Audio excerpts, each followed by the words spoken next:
come to order at 7 p.m. on Tuesday, October 19th. Secretary, could you please call the roll? Phillips here. Here. Fingerhut here. Gallegos. Here. Hitzke. Here. St. Clair. Here. Rose. Here. And Holly is not yet present. Right. At this portion of the meeting, we have our citizens' comment section. As there's nobody in the room that wishes to speak, is there anyone online? There are 2 people online. Great. Welcome and thank you for joining our meeting. At the bottom of your Zoom screen, there's a raised hand icon.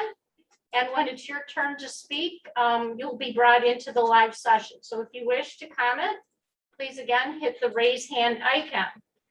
The Board of Education welcomes your citizen input, and citizens are reminded to limit their comments to 3 minutes. And also that matters regarding employees or confidential student matters will not be allowed, nor will the board respond. Depending on if you've attended before, we just want to remind everybody that this is a business meeting and we're more than attentive to what you have to say, but the board generally doesn't respond and ask questions. And with that, we'll go online. Does anybody wish to comment? Nope, not yet. Okay, well, we'll give it just a few more seconds in case you need time to find that raise hand icon or gather your thoughts.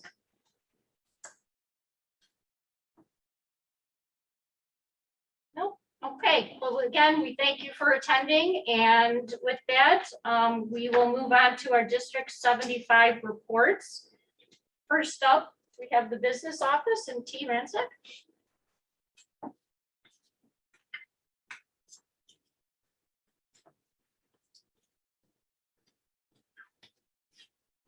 Good evening. Oh, I'm so sorry. So tonight I'm going to be going through our capacity review that we recently completed with the Board of Education. Going to aggregated levy.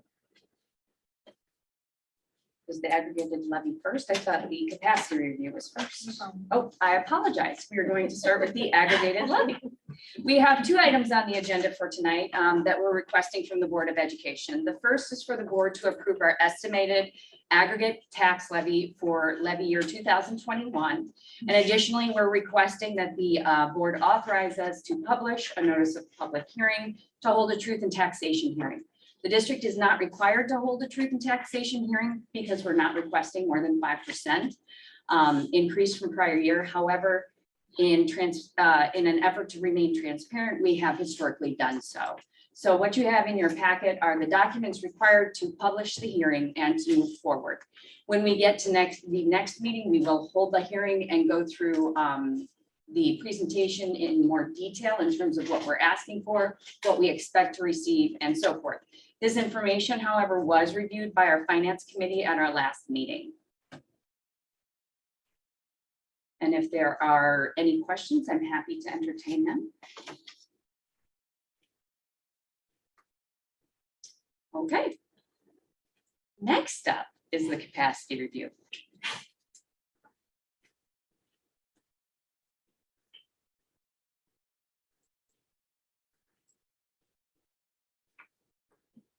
Thank you, Anna.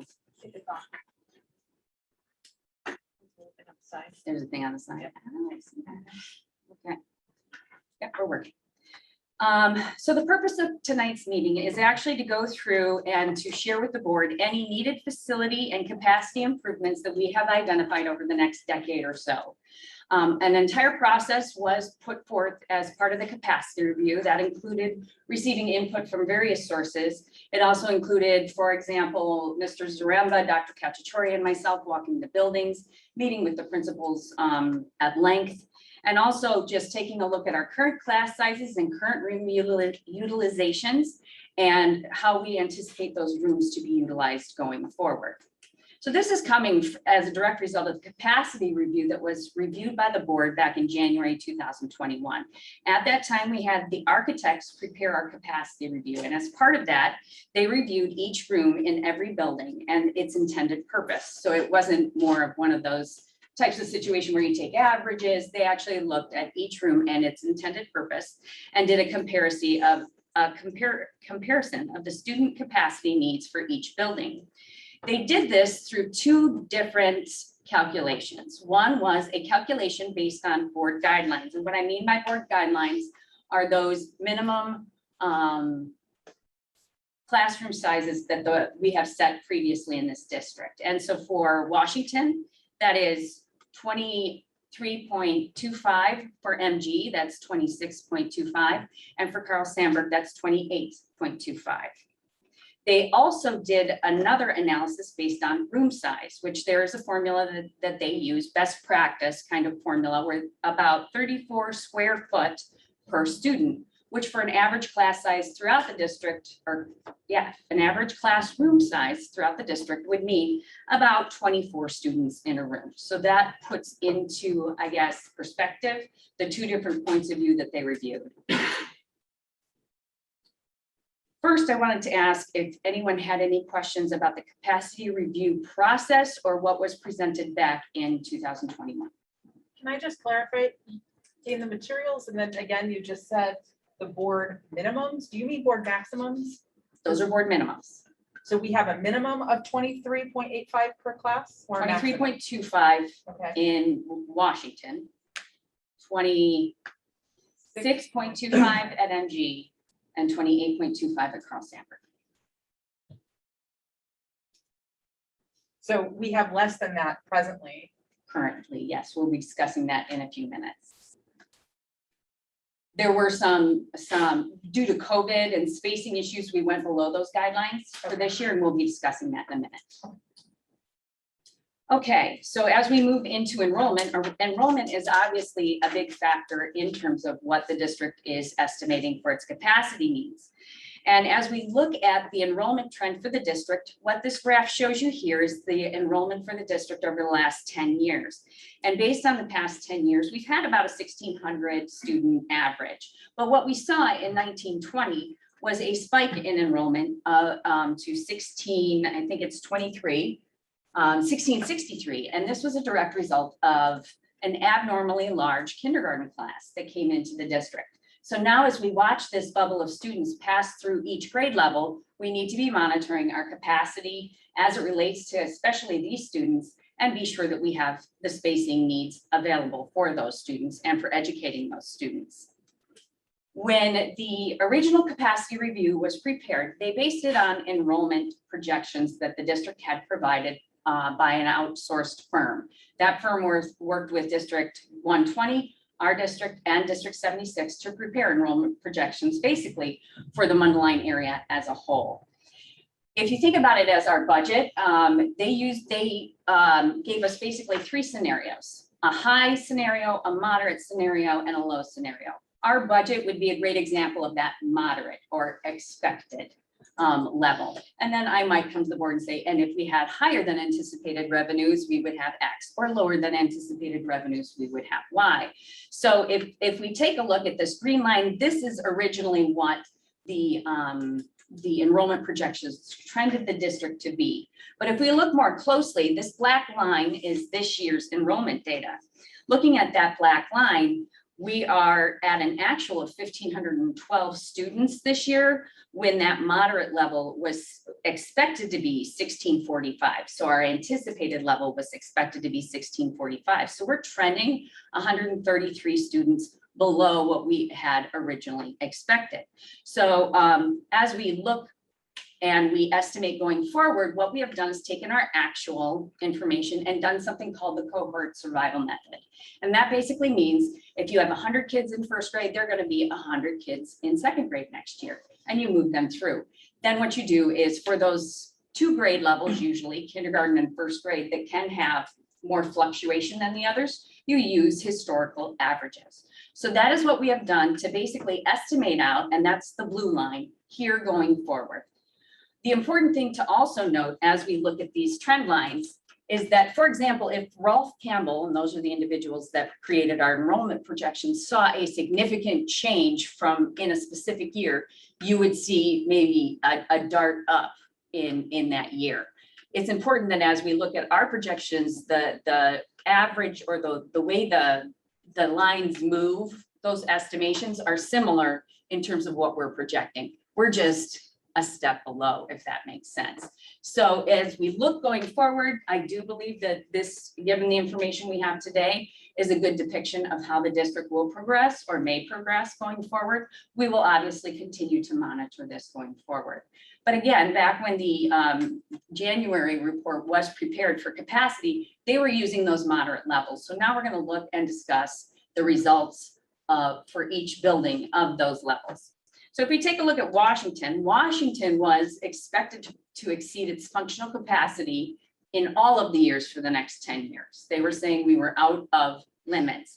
And again, they prepared two different calculations. One was the calculation based on board guidelines, and the other was based on classroom size. So if we take a look at these two lines here, this is our board guidelines, and this is our classroom size calculations. So the important thing is, as we move forward, that we are trying to stay at a bare minimum below the board guidelines, but also try to stay within the overall gap here in general. So if we were to look at the low enrollment figures originally projected, we would be trending well below the board guidelines and would have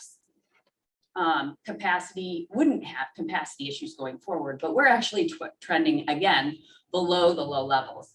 And if we take a look at that trend line, we're right now trending about 80 students below. And if you put that in perspective, 80 students is roughly 2 to 3 classes or classrooms. So again, that's what we're looking at for Washington.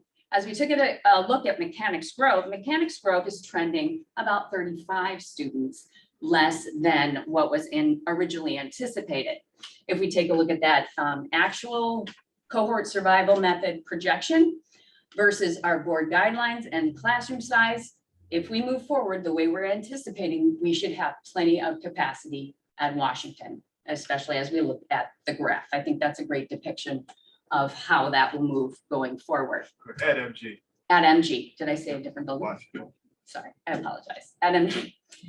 Lastly, we took a look at Carl Sandburg. Carl Sandburg, by all projections, even the ones done by our architects in terms of capacity, Carl Sandburg had plenty of space moving forward. The only time we would run into an issue is if we were trending, and would be about 3 or 4 or 5 years out at those high levels. But again, as we're looking at our trend going forward, we're seeing 196 students leaving the 8th grade class and the new 6th grade class coming in at 146, which is again causing this drop. So we do not anticipate going forward, even coming close to the high levels. But again, we obviously need to monitor all of our enrollment and all of our buildings going forward. So I wanted to stop for a moment and ask if anyone had any questions regarding the enrollment section and the projections and some of the stuff I've just covered. I know it's been a number of years since I've had to ask this question, but when they have a housing market like it is right now, where houses are selling like hotcakes, possibility of a lot of new families moving into the area, how do they take that into doing their projections as we go forward? So Ralph Campbell, that's kind of their job, because I wouldn't necessarily be aware of that type of Right. nuance, but that's what we hired them for. And that's how they came up. They used their calculations and their intel in terms of estimated housing switchovers and so forth to create these projections. As in terms of how they did that or how that's done, I don't have that data. Because with the way the housing market is so hot right now, people are selling and new families are moving in, Yeah. see where it would throw their their projections on. And it could, and that's why we will continue to monitor enrollment as we move forward. But we would have to see a significant change in enrollment for us to reach these moderate Right. levels at this point. How often do they update their projections? That's up to the districts, so we can go to them and ask them for another update. This was prepared back in August 2020, so we're really not that far out in terms of how old it is. But if we decided that we wanted to go back out and pay them again, we could pay them to update their projections. Yeah, I'm just wondering, since the housing market's so volatile right now. Typically, we'll try to go 3 to 5 years. because we want to partner up with other districts and then hopefully see trends. And also, as we watch the enrollment, if we see a dramatic tick up, that's gonna also spark us to say, because it's not like it would all happen all at once at 1 year and put us in a situation, but we are gonna talk about potential temporary options should that type of a situation occur. And in the years since when that abnormally large kindergarten class, there's now been 2 classes since then, we have not seen that same abnormal high. So that seemed to be an outlier year. Otherwise, that probably would have triggered more. A lot more, correct? And that's part of, I know why it was initiated, so that we could see, is this, what did we not see? And Exactly. is there something else coming? The other thing to keep in mind is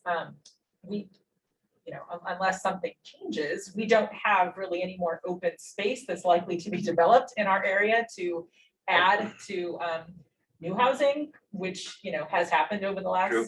number of years. So I think that it's helpful for us to have these estimates and so that we can plan accordingly rather than waiting. But yeah, I would. However, there were a lot of people staying home for a Right. year. Unless there's any other enrollment questions, I will move to our next slide, which is taking a look here at the facility capacity summary. So if we're taking a look at our capacity summary, this is what was presented to the board back when we had the architects prepare the original projections. And you can see here that based on their original projections, Mechanics Grove was going to start to experience issues in 2023-24, which is again why we put this as a topic to be reviewed prior to that time. And they were stating that we would have issues at Washington the entire time. As we're looking now in terms of we've just discussed the fact that our classrooms don't seem to be an issue. We also, though, need to take a look at the fact that we have changed some of our facility usage over the past year in terms of various rooms, and that is causing some changes in terms of our capacity. So for example, COVID social distancing, that has created a situation where we can't have as many students in the classroom. We've had COVID testing in health offices that we had to offer, which ate up a couple extra rooms in each building. We've also added some after-school programming in various rooms that includes robotics, choir, the new multimedia room. And then additionally, we have special education programming that we have started and are committed to continue to utilize as we move forward. And as we look forward, that's also going to create additional rooms needed in the buildings going forward. One at Mechanics Grove in 23 and one at Sandburg in 24. So as we finished our site review and took a look at things, our results were that Carl Sandburg still seems to be able to adequately handle the student population that it has and is expecting to receive. We did identify that we have an option for improved traffic flow that we could always address over at Sandburg, and that was something that we shared from the building principal to us as we did the capacity review. We also have Mechanics Grove. Mechanics Grove at the moment is averaging about 5 students below our board established minimum guidelines. And that is causing some issues, but we also have, again, those other utilization factors that are creating some issues. So moving forward, we're also going to be looking that all rooms are being utilized to their maximum benefit and that those board established guidelines are being met. Same goes for Washington. Right now, they're averaging about 3 students below the board guidelines. But again, moving forward, we will monitor and make sure that those rooms are fully utilized in the coming year. So our programming options to solve any potential capacity issues would be one, to increase class size to those board established guidelines, or even ask the board to increase guidelines. That could always be an option as well. We could delay special education programming changes. That I don't mean by that, and I don't want it to be misconstrued that I'm saying change what we're currently doing. That would be if we suddenly decided we wanted to be the premier district to offer a new hearing program. And we're going to bring those kids from CEDAL back into the district and start that new program. This would be an opportunity for us to delay something like that going forward, should we decide that we are going to have capacity issues. And finally, we could temporarily move our specials to carts. That would be like music and art and so forth. But again, it's very important to note that this would be a temporary option again, to address our temporary issues. So we also have the opportunity to address permanent expansion options. So for Carl Sandburg, we really see that there are no need for classrooms, but we have that bus lane that would be a roughly $500,000 to implement. At Washington, if we were to do an addition there, it would be roughly $1.5 million and would gain us 1 classroom and then some additional office space, basically. Mechanics Grove, if we were to expand out and increase that footprint that the building currently has, we're looking at roughly $4 million for 4 classrooms. And if we were to take Mechanics Grove and try to expand up and maximize the number of classrooms, you're looking at 9 classrooms in a large multi-purpose room, but that comes at a $23 million price tag. So these permanent expansion options would run the district roughly $1 to $2 million per classroom for a permanent type solution. But the fact that we're looking at a temporary situation, we are looking more at a temporary solution to the problem. So what we can do is we can implement mobile classrooms. These classrooms would cost us roughly $100,000 per unit or per classroom. But we would need about a 3-month implementation timeframe to be able to get them from start to finish, put in and assembled and created and moving forward. So as we were looking at that mobile classroom, we decided to go ahead and make a timeline in terms of what we would be looking at going forward and when we would have to come back to the board for permission. So if we were to, number one, in March 2022, we're going to take another look more in depth at the student enrollment that's projected for FY23. Right now, we are obviously in October. Things are going to change and will change between now and March. But at March, we will be taking a look at that student enrollment and discussing that with the principals and any changes that they see coming forward. We would then take a look at, again, are we utilizing our rooms to their capacity? Are there any programming changes that we could make that would fix our capacity issues if there are any? And then as the last resort, we would go to that temporary option of mobile units. In order to do that, we would need probably to come to the board around April and start the implementation timeline around May. So what we're asking for the board tonight is more of a consensus from the board that this is a plan of action that the board can get behind and support. So I'd like to open it up for any additional questions you have, and I'm also asking for the support of the board moving forward. I'm sorry. Go ahead, I go first. Go ahead. It didn't occur to me before this, but when the different options that you presented for permanent versus mobile, where does the current or the last expansion at Washington, is that considered a temporary, a mobile, or somewhere in the middle? Very good question, because I didn't address that, and Dr. Myers had asked me to address that actually at this slide.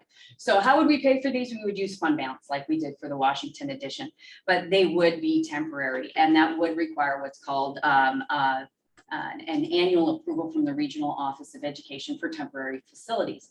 Now, our regional office has looked at our addition, those mobile units over at Washington, as more of a permanent solution because they were done so well. And again, just a great thanks to Dave Zaremba for all the work that he did and his staff did in making that be such a beautiful addition that you can't tell our mobile units. So we have actually, although we do file it annually, they are well aware that I think our year of potential removal is like 2030, something like that. Whereas implementing this type of a situation would be an annual type,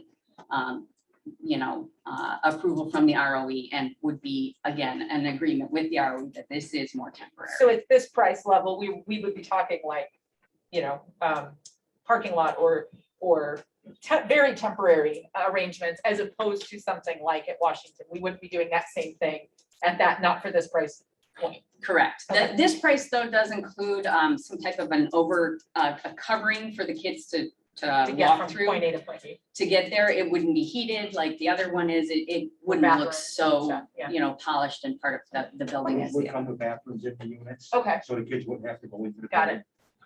And I understand that's not what's up today. That was just me trying to understand the difference between $1 million classroom, which is a permanent, not Washington permanent, not temporary. So I'm just trying to understand what those stuff.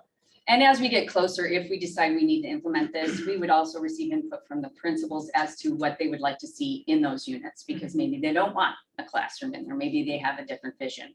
We would be working with them, teaching and learning and special education to make sure that that was the vision that they all saw for those. For example, like units. shifting something from in the building to use it as classroom space so that that's storage or something else out, whatever. Correct. Okay. Very, very good example. And that's why you're gonna come back. You're not putting this for us today to make these decisions and pick ABC because we don't know exactly yet what we need. We're just sort of getting us an overview. Well, and also if you were all as a board ready to say 24 million, let's do it, then we need to have a little more elaborate discussion. So we're asking more for the consensus that the mobile units are good. So, as a bus driver, not currently at the moment, but that has had to deal with Carl Sandburg, what kind of improvements can you make for a bus lane and for that? Because I know that like in the mornings, if you got there at a specific time, you had to wait to get in to drop the kids off. I'm The gonna actually, afternoon especially was horrid because the parents are lined up out there and the buses can't get through if they're not there ahead of time. correct. And actually, I'm gonna ask Dave Zaremba to come up because he has the plans that have been drawn up and has a lot more detail behind that type of an improvement that we could look to Other implement. than just telling the parents, don't pick up your kids, we're driving. Or walk them all. Walk 'em Yeah. all. So T, while we're waiting, what would be the funding source? Again, the funding source would be our site and construction fund. Right now, if we were to implement this, say, one unit, maybe 2 units, we probably could fund that for the next 5 to 10 years with no issues. Again, that is not the plan, but we have enough site and construction money. And that is our savings account that we use for building improvements and these types of things. So that would be our funding source going forward. And what would be the material gains of making those improvements? One would be drivers appreciated, but is it a quicker turnaround? So therefore in the morning, maybe you can get kids to the classroom quicker and start school more on time? You know, what are the payoffs of the bus lane? And I will have Dave come up and speak to that, but just offhand, I know that the traffic flow itself would be improved significantly, which would allow for more people to come through Less faster. wait and- time for- Exactly, less wait time, less of the lines sitting out, waiting for, I know I get to sometimes be behind those lines as a mother myself, so. So it's, because it's not, I mean, Sandburg has a bus lane, it's just in the same parking lot as the parents and the kids. So this would be a possibility of separating that out if we felt that was a $500,000 problem that needed to be solved, Correct. and it's a question of figuring that out. You know, for safety, you know, are you having, consistency issues with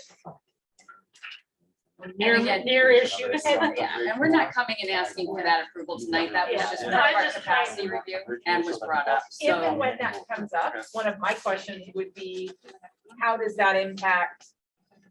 Because I know some things we've talked about at previous meetings are the busing and the sharing between schools and districts and in that capacity. If it's a matter of buses can get in and out quicker, therefore we can save money in other ways to do that in order to keep the start times at a certain time or whatever, that may be something that Yeah, you decide is worth it. and yeah. But, it's trying to see how those puzzle pieces fit together. I understand that's not on today's docket. The other agenda. thing is tell Community National, keep all the free trains out to everybody's in school. That would be nice, right? So yes, I mean. But Dave those has- are things to be considered down the road when Down the those road, come correct. to us. And I think Dave has provided you some just brief information just for tonight for you to take a look at. Thank you. And again, as you review these tonight, feel free to come up with a list of questions and provide them to us and maybe we can answer them at a later time. So before we go, one of these, to make sure we're all on the same page. In regards to tonight, I guess what we are seeking direction from, our preference to you as a board would be look at getting our classrooms closer to our board guidelines, and seeing how to utilize some of the spaces different. And then our priority for us would be to look at utilizing the mobile classrooms. We don't find it probably it's necessary to go with something permanent, because as we've seen so far in the enrollments, nothing's indicated that we need a permanent structure. So we would like to spend our time developing the mobile unit concept. And I think my the Washington edition predated my involvement on the board, but my understanding from that issue was there was, and I'm not saying it's from the board in general, but there was some pushback in general to using mobile units because people didn't understand what it would look like and how that would do. But if it's presented in a way of, we think we have basically like a 3-year problem to get like this big kindergarten class through this school, we need to have mobile units for 3 years and then go back. Because if we try to build on a second floor, we could spend $23 million. We have a second floor of these beautiful classrooms that then we don't have kids to fill in 5 years, 10 years, whatever. So that doesn't seem to make sense or a good use of everybody's tax money. So that's the issue where if we have to, my preference personally as one of 7 would be to utilize a mobile unit at $100,000 a year for a period of time to get us through that crunch. Because hopefully down the road, we won't have 3 feet space requirements and various things that we have to address either. And also, we are going to maximize the utilization of every room before we even look at adding $100,000 expenditure first and foremost. So we are looking at all of those options. Dale, to answer your question, they wouldn't be going into the main lot no more. They would be coming in off Hawley Road. It's been engineered through the Lake County Transportation. They approved it, they agreed it, and it also, the way it lays out, it runs from Ridgemore to Idlewild. So they can come from MG, go to Lincoln, all in the same route without having to take too many turns and slow down traffic turning and stuff like that. Yeah, it gets tough with the parents here as well as them beginning to line up to get the kids at the high school. Although, Holly is tough in the morning because Sandberg and Holly start right now at the exact, the high school start at the exact same time, which makes Holly very crowded. So adding buses would only make that worse, but that may be something to factor into the time change issue too. Yeah. Yes. Speaking as a parent, just you have to remember, drop it both My places. bus is bigger than your car. Oh, I'm sure. I stepped half a block behind you. But even as it is, trying to turn on Yeah, Holly no, to, It becomes a challenge. we discovered it's faster to drop off in a neighboring neighborhood and have her walk because she can get there faster than I can get her to the front door of the high school. So Well, we're moving the bus lane out to Hawley Road would also open up our front access more where we can make a better design for cars to get in because the buses. for the middle school, but Holly is tough because of Oh, the yeah. high school Yeah. in the morning. And so if you're adding buses to that, it would only make that tighter because that stoplight turns green and no cars can go because there's nowhere to go because the traffic cop who's directing traffic in and out of the high school isn't part of that. Yeah. Red Right. green light. So it's just one thing to be considered in the whole piece of the puzzle, but obviously we would consider all of that. Any additional questions? Well, thank you very much for your time.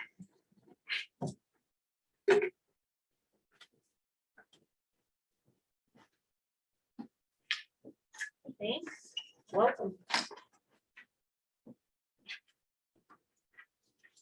Good evening. I have one item for you. It is a request to update a job description.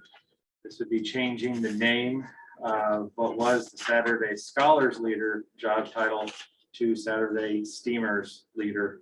No other qualifications or duties have changed. After speaking with the STEAM Foundation, we thought this would be a better characterization of the purpose of this role.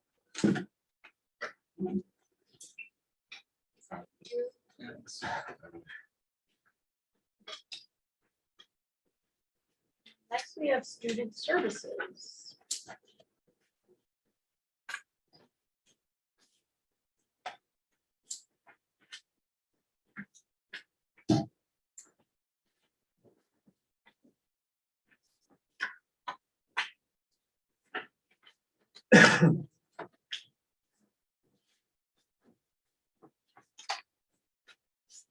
Evening. We're co-facilitating tonight since we worked together on this project. And we're going to talk about our program that we have in place for our students who are in quarantine and what enhancements we're looking to make as we move forward going into the winter months, when we know students are more likely to have cold symptoms. and we want to increase our instructional program. Thank you. So this conversation is specific to students who are receiving quarantine guidelines per the COVID recommendations. So that means they've either been exposed to someone who has COVID symptoms or they have COVID symptoms themselves. And so this does not count for students who would be home with a broken arm or who have strep throat or heaven forbid lice, right? I mean, we're talking about students who have COVID specifically. It is part of the ISB recommendations that school district offers 5 contact hours, and that can be a combination of instructional time as well as independent work, with a strong recommendation that at least 2.5 of those hours are part of the synchronous school day. So students being exposed to what's happening in the classroom as the day is happening. And I'm gonna have Jamie take over for a little bit to talk about our specific numbers. Great, thank you. So we wanted to take for you approximately a 3-week snapshot from our different buildings. So this, what you see here is, first of all, since day 1 of the school year, we've been able to have in place a plan for students that were quarantined from the first week. This is pretty much the last 3 weeks. So going back about 4 weeks, taking 3 full weeks of data for you. And what I wanted to share here was that you can see our higher spots, you know, relatively speaking, are at Washington and MG. And part of that is because at Lincoln, there's no lunch period. The kids aren't there for lunch, because we see those close contact exposures at lunch that are a big thing that we're going to talk about in a moment. And then at Carl Sandburg, our students do have, many of the students, all, you know, once they're reaching that age, they have access to the vaccine. So we have more students at Carl Sandburg, predominantly majority of 7th and 8th graders have access to the vaccine should they choose. And then some of the 6th graders as they turn to the age that they'd be eligible. So based on that information, you can see our hotter spots are Washington and MG. And I even want to share, if we take our highest point, like the 19 there at Washington, that's under 4% of the overall student body. And when we take 19, it's not like all 5 days there were 19 kids. What I want to share there is that number is comprised of kids who are either, you know, quarantined because they have a positive COVID case, or were a close contact. Maybe they were sitting next to their peer at lunch to a confirmed case, and they need to work out that, you know, stay out of during that quarantine period. Or they're a student who might have had some symptoms and maybe not gotten a negative, you know, maybe not feeling better yet and doesn't have the negative test result yet. So some of those 19 kids were out for a very short time of that week. Some were out for the whole week. So I just think that's helpful to know that there wasn't 19 kids out every day that needed a quarantine plan. And further, when we broke that down, 9 of those kids were awaiting results. 10 were in true quarantine during that week. Again, never all at the same time, but throughout that week. And of those 10, 8 of them were lunchtime table exposure. So again, drilling this down as much as possible to give you some data. So what's really great to talk about there is we're making a transition. Our goal is that each building will have started by November 1st, maybe even a little bit sooner in some cases, where we have the ability, thanks to Dave and his team working closely with our principals and the brainstorms as we did our tour around the buildings, we're able to have lunches happen 6 feet apart with still opportunities for socialization. And so in that example I just gave you of the 19 kids where 10 were close contact quarantines, 8 of those students would have been eligible for test to stay had we had the 6 feet apart at lunch that we're implementing in these next 2 weeks. So we're really excited about that because that's going to drastically reduce the number of students needing to quarantine, provided their families take the opportunity to participate in test to stay. So I'm sorry, I know that was a little tangential, but I just wanted you to kind of have that awareness. So this number isn't super crazy, and we're really excited about the prospects now that we'll move to the 6 feet apart in the lunch opportunities. Next slide. So first, we just wanted to reflect, and as we've been working with Dr. Cacciatore and I have had an opportunity to work with our colleagues in the Lake County schools and just kind of network on what are they doing in their buildings, plus talk with our principals and talk with our our various colleagues in our buildings and just how is the plan working? What are the benefits of our plan in comparison to others? Of course, as would be expected during an unprecedented pandemic. The information we've even received from ISB over time, from late summer till now, has evolved. More details came, of course, once the school year started and all of that in terms of the expectations for what we're doing for our students in this disaster quarantine time, as they refer to it. So what has worked? So what has worked with what we set up that we've been doing since the first week of school? So our assistant principals currently, once a student is put into either that temporary quarantine or that solid quarantine, they have the information immediately, and within that first day, they're able to communicate with the family to just introduce themselves, say they'll kind of be a point of contact throughout this quarantine and be helping facilitate getting that work and the homebound tutor. And then teachers are able to provide communication as well and send the schoolwork home. So that is one thing that is working. The other part that we have in place is that the staff, we have a staff member. In most cases, it's one. In some cases, it's been two. So if you have a student with an IEP or a student in dual language, it might be two teachers that are working with the student, but providing those 5 hours per week of homebound tutoring, provided that works for the family. Of course, there might be a family, you might have a kiddo in first grade. Parent says, you know, my child's attention span is only so much. Let's not aspire for the 5 hours a week. I'd rather try for 3. So of course, those kinds of situations have arisen, but the staff member doing the homebound tutoring works with the parent to find the best times that work for both parties to provide the homebound tutoring. This typically has, in our current model, has started around the 3rd day. In some cases, because again, with the family schedule and the staff schedule, might be predominantly evenings. It might be, let's go heavy with our hours on the weekend. So it's not ideal in the sense that on day 1, they're not getting this live interaction with the teacher necessarily. So that's something that we want to improve, that we'll be talking about shortly. But having those 5 hours and having that communication has worked in most instances. And at the middle school, we've had even more luck with the way the middle school schedule works, that our middle school staff that was doing the homebound tutoring were more accessible during the day to provide some of their homebound tutoring, you know, maybe during their duty-free lunch or during some other like block in the day that's a little bit more challenging for our elementary teachers. So that's what it's looked like to date, to get to those 5 hours per week for each student having that access in our original plan. In addition, for our students that have IEP services, so they may have social work, they may have speech services, occupational therapy, their hearing itinerants, those physical therapy, those types of services.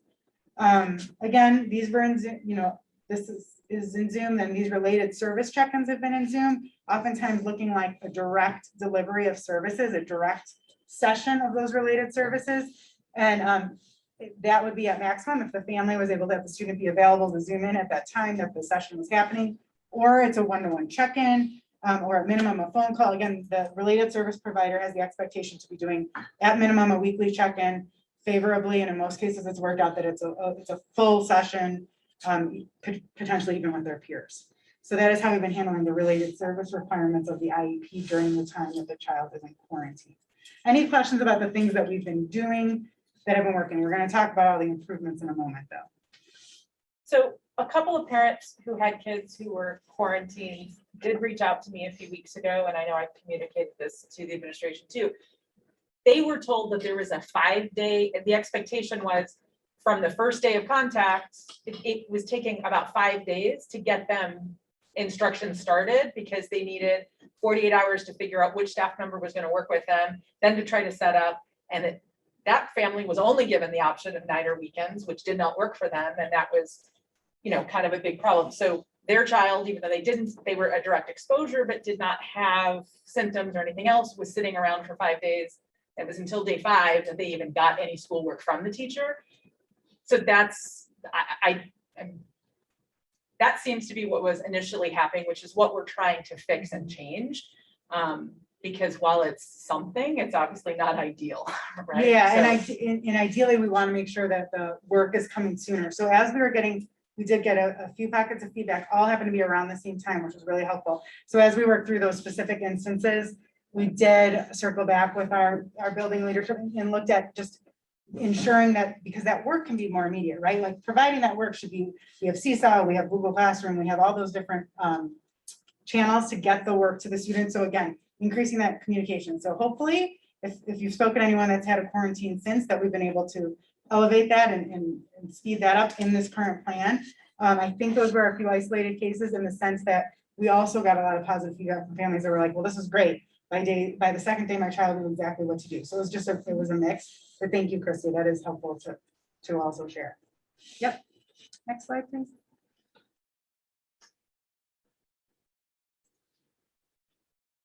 So our goals. So what did we, again, in reflecting and hearing this feedback and talking with other districts, what were some of our top priorities on what to enhance or what to work on? So providing additional access to learning during the school day, because, you know, like in your example, Christy, as well, besides waiting for the work or that communication piece, just during the school day with the way that the some of the homebound scheduling for the tutoring, again, that's in isolation. It's connected to the content, but it's outside of what's happening in the classroom. And so what we would like to do, our goal is to provide that window into that grade level instruction. So whatever's happening at the grade level, maybe it's, you know, hopefully it's with your teacher. It might be with the teacher right next door doing the same units at the same time as you. But having that window into the classroom to be able to zoom into particular concept. And Dr. Cacciatore will go over that in a moment.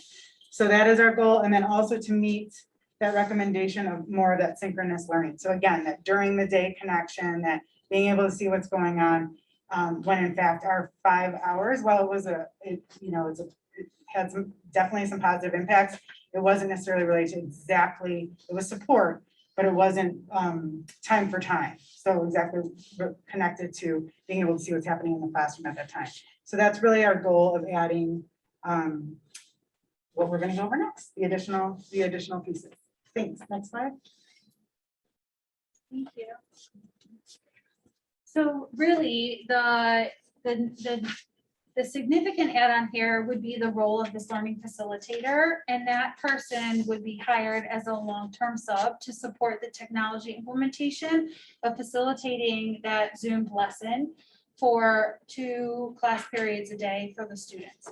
So this would be someone who would have a device and they would come into the classroom and be able to interact with the student who is in quarantine online and still allow the teacher to continue their instruction with their class. So they could move about the room, they could work with the students who are there, they can work on the board, and then the person who is managing the learning facilitator would be able to move the camera around so that the student who's observing online, whether they are old enough to use the chat feature, could be chatting with the learning facilitator, or if it's a younger student, they could talk, they could just speak to the teacher on the learning facilitator on the camera.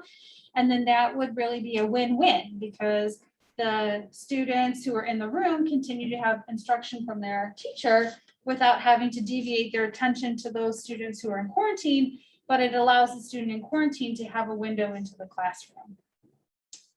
The second item that we're looking to add is the content area drop-in support, specifically grades 6 through 8. Because the learning facilitator is a long-term sub, they might not be a content expert. And as we know, we go up in the grades, the content becomes much more specific and detailed in terms of the content that the students are covering. And so we would be seeking support from the middle school teachers to volunteer to participate as either the Spanish language arts specialist, the English language arts specialist, science, math, any of those core content areas.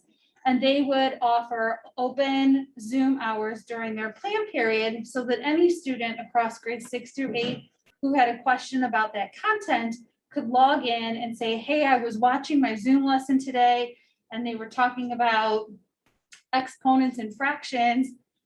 Could you go over this with me one more time?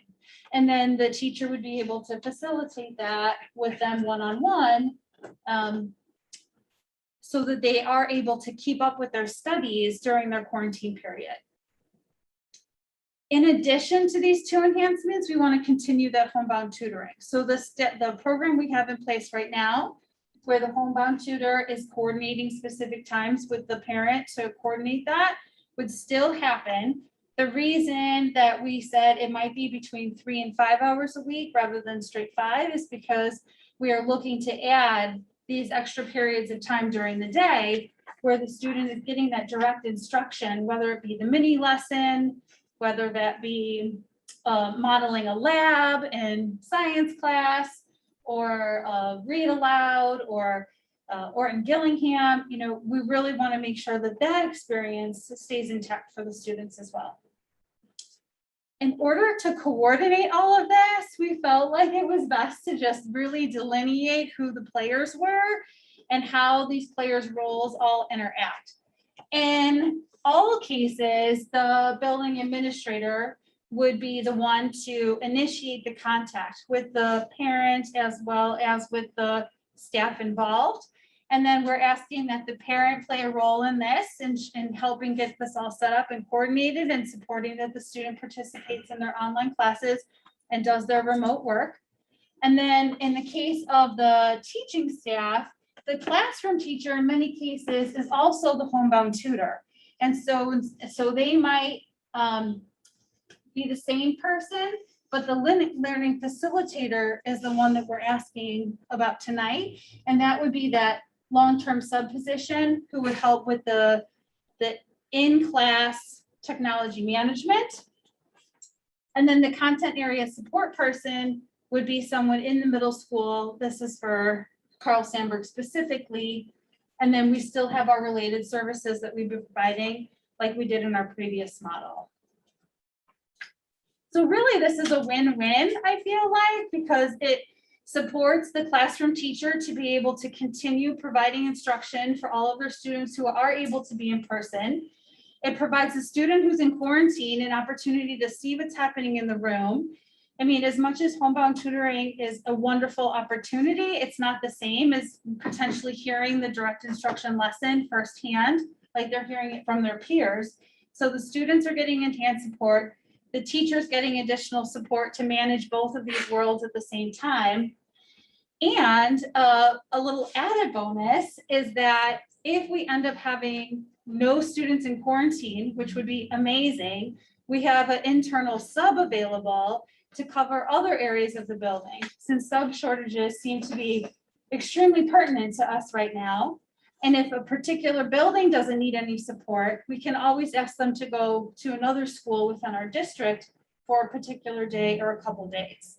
So we really felt like this was a way that we could enhance both the teacher and student and then still support the district as we're thinking about this whole school year, still in our COVID protocols. The last slide just revisits which of our building administrators are leading this out at each of the buildings. And so tonight we are asking that the board would agree to approve the hiring of these 3 learning facilitator positions so that we can move forward with the enhancements of our homebound program. Any questions? So this would be 3 full-time positions, at least for this school year. This school year only is the anticipation, yes?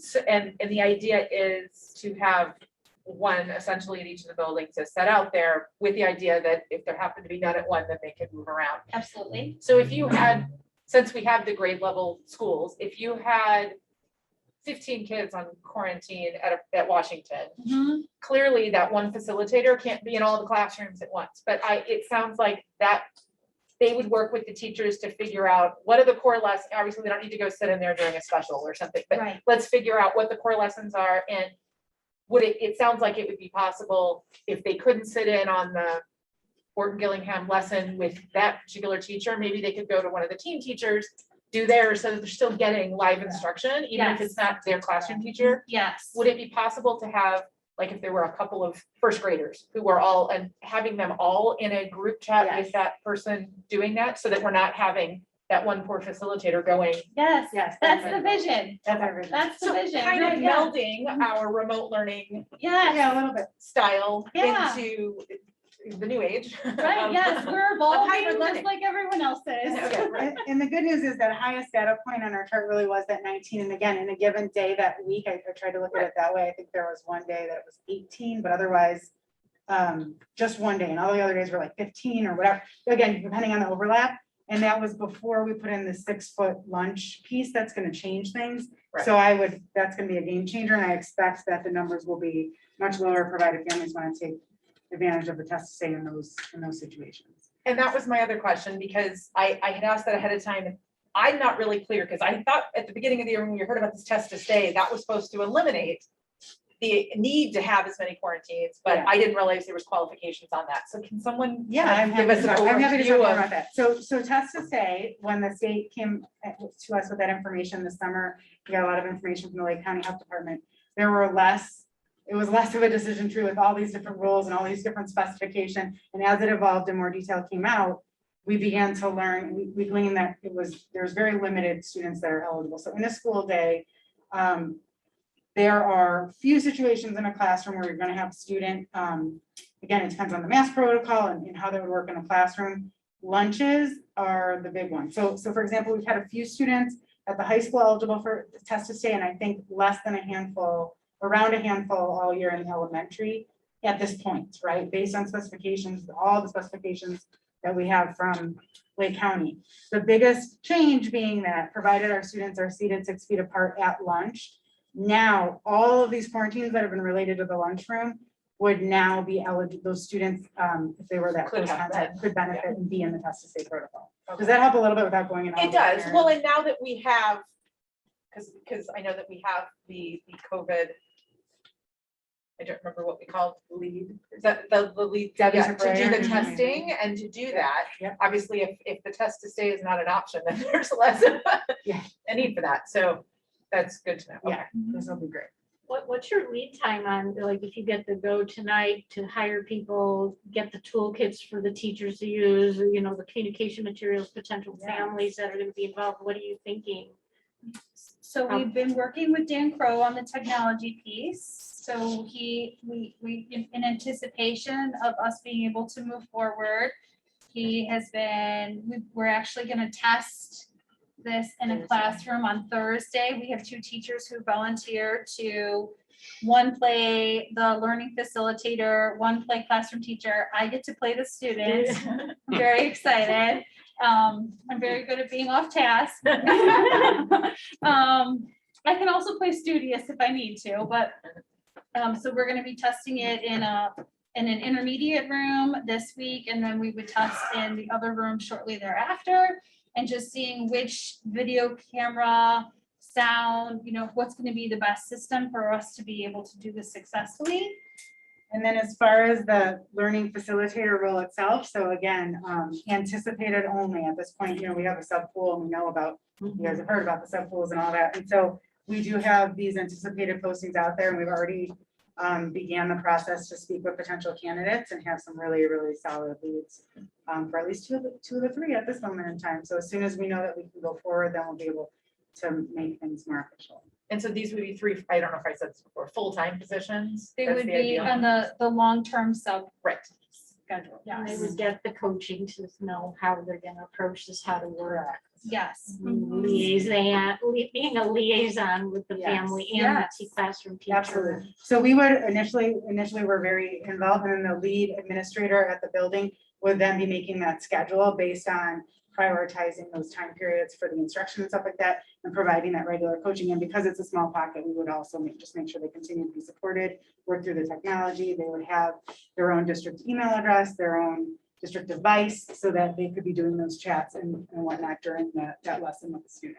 And I imagine this would involve deploying devices to the kids that are 3rd grade and Mhm. below who don't have devices now that they've turned the back in. Yeah. we Correct. have So that. they would Yes. need that in order Yes. to work this Yeah. out, but that's part of the plan that you. guys Correct. are We, We have doing. we have that plan in place, should an emergency arise, that we've already slotted devices to all of our students across K2.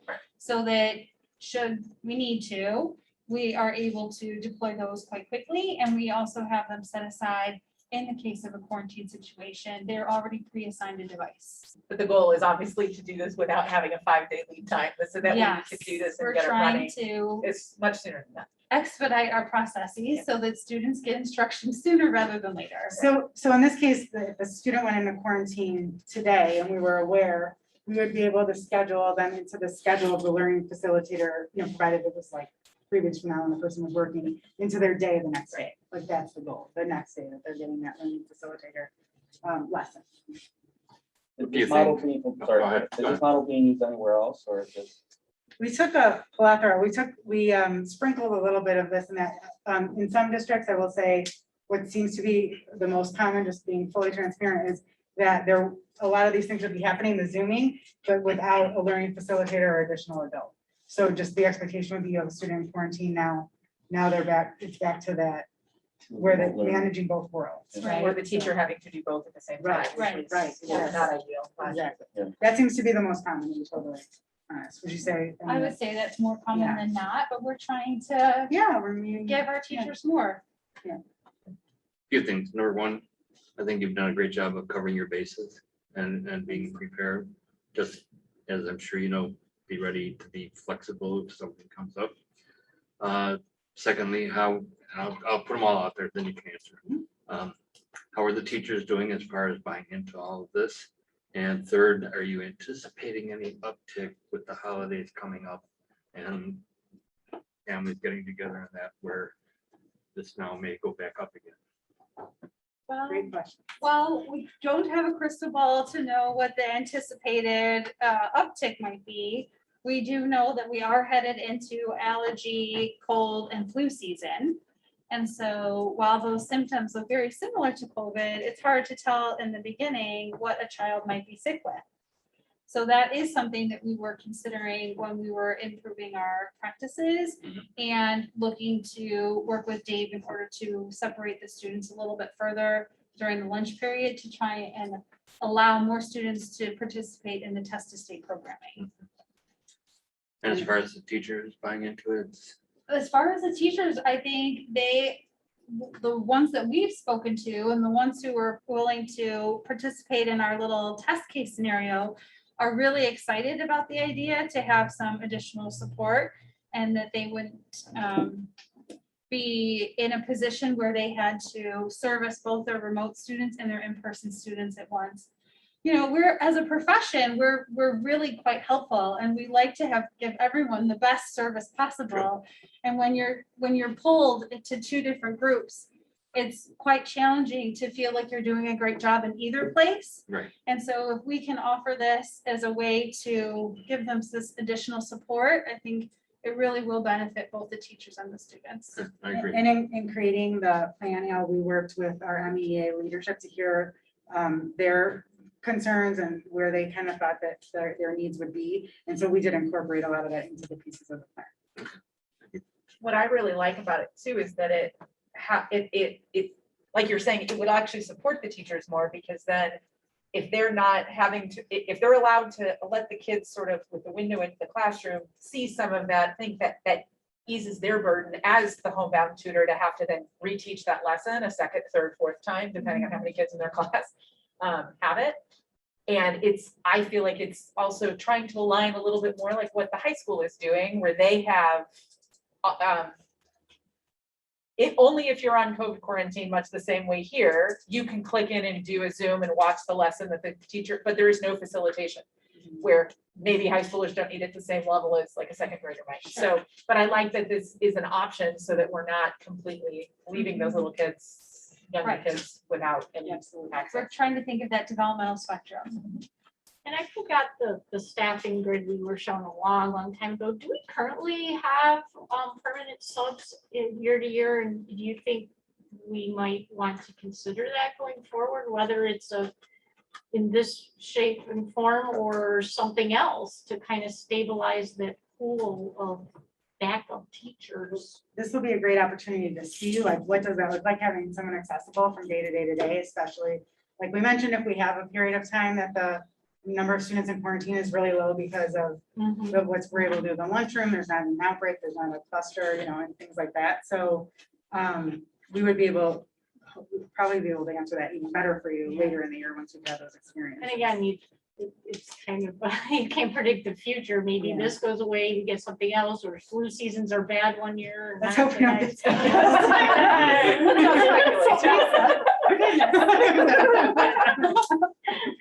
My previous experience, it's really hard to get substitute teachers to commit to being a permanent substitute in the district. They like to bounce around.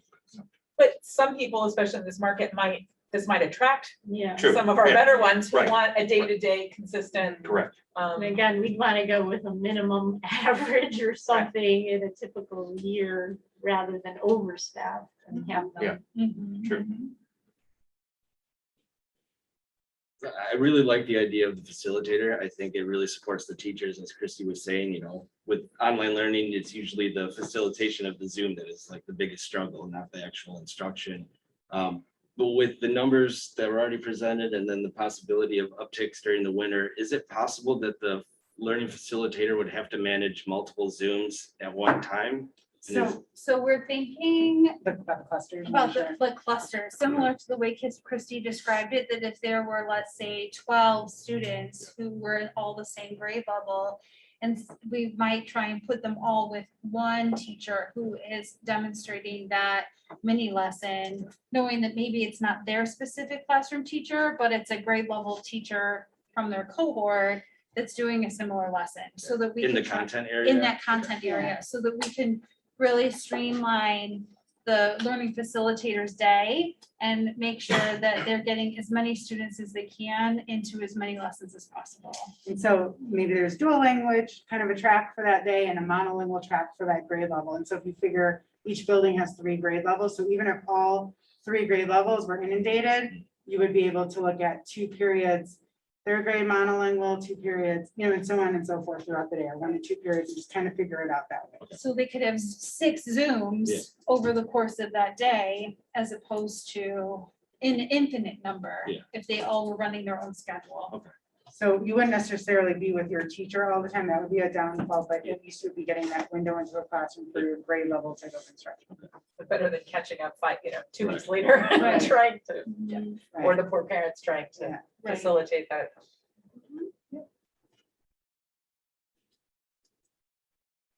Okay, All right, thank you so much. much.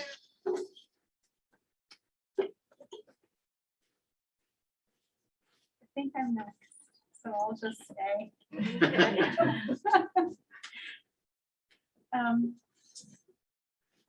The current approved calendar for next year has the first 2 institute days of the year separated. One being this first day in August, the 17th, and then the second being a day in September. And this year in my walkabouts and meeting everyone and trying to put faces with names and meeting with the MIA leadership, it became evident that the teachers would have preferred to have both of the institute days back to back. And so when we met to discuss what this would look like, we discussed having the first day be more of a district initiative day where it was the whole welcome that you were all able to attend. And we could work on district initiatives and then have some cross-building articulation. And then the second day would be more building specific, where they would be with their building leader and they would be able to work with their content teams at their grade levels and then have their meet the teacher experience without having to move across the district. In addition, it really felt like this gave the students some more continuity in their schedule as they were getting started in the new school year and their routines. This allows us to have, a couple day warm up, and then they get 2 full weeks of instruction before we go back to a shortened week. In the current model, we have a short week, a full week, a short week, and a short week, all back to back to back. And it seemed like as the teachers were introducing new concepts and setting up the routines and their procedures, that they did not necessarily get the continuity they were potentially hoping for by having so many short weeks in a row. And so that was the reason for the recommendation to move them to be closer together, to give us a little bit more of a clean start to the school year. In terms of the SIP day, as we were reviewing the institute days, we realized there was not currently a SIP day in December. And this year coming up, we will have more instructional days in December than we currently do. And so we did not want to miss out on opportunity to have more professional development time. We're really doing a lot of great work this year, and their teachers are finding the days purposeful. And we've really done I think the teaching and learning department has done a nice job in conjunction with student services to really differentiate the PD. And so teachers are getting more specific direction into terms of their content. And so we wanted to keep that positive momentum moving forward. Questions on the calendar? So what day was under the current approved calendar, was it September 2nd? I believe so, yes. So from a parent's perspective, it's not going to be a 4-day weekend for Labor Day. Now it'll just be a 3-day A weekend 3-day weekend. but start 1 day later from students' perspective. Correct. Okay. Having those 2 days in August is a nice ramp up. Right. Well, and it helps the staff, and then, like you're saying, it doesn't have then about 2 short weeks in a row for routines in the classroom. Sure. And from a daycare perspective, sometimes getting that coverage on a random Yeah. Friday can be tricky business. Not so much leading into a holiday weekend, that's Well, usually. that's- but But still, there's no reason to necessarily have a 4-day weekend, so that's okay. any other questions? All right, thank you so much. It was nice to see you tonight. Thank you.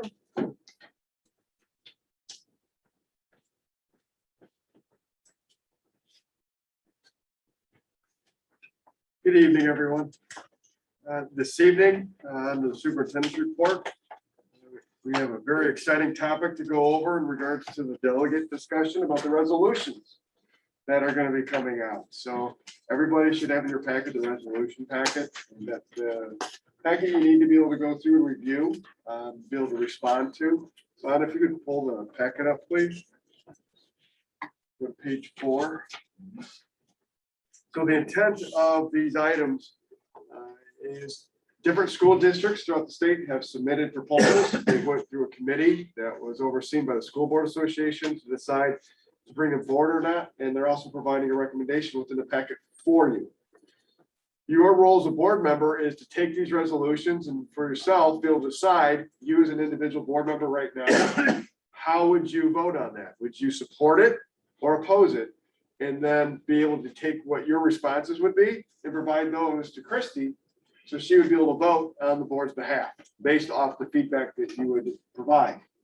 So we have between now and our next board meeting, which is November 16th, to be able to go through, read the resolution document and be able to provide Christy the feedback. However you would think would be the best way for us to do that. So I'm open to, since they are numbered, it makes it easy to, everybody could separately email me. You know, I would support this. I think the main point to think about is rather than us spending a whole lot of time at the next meeting going through each one, is really to look at the IASB's board, the recommendations. Let me know if you differ from the recommendations, and if so, why, so that we can then have that discussion, because that's probably where there'll be more discussion. If anyone is like really interested in attending and watching the 2 webinars that I'll get to watch, watching different people around the state debate all of these, and the day of the delegation, when we do that, there's all kinds of discussions.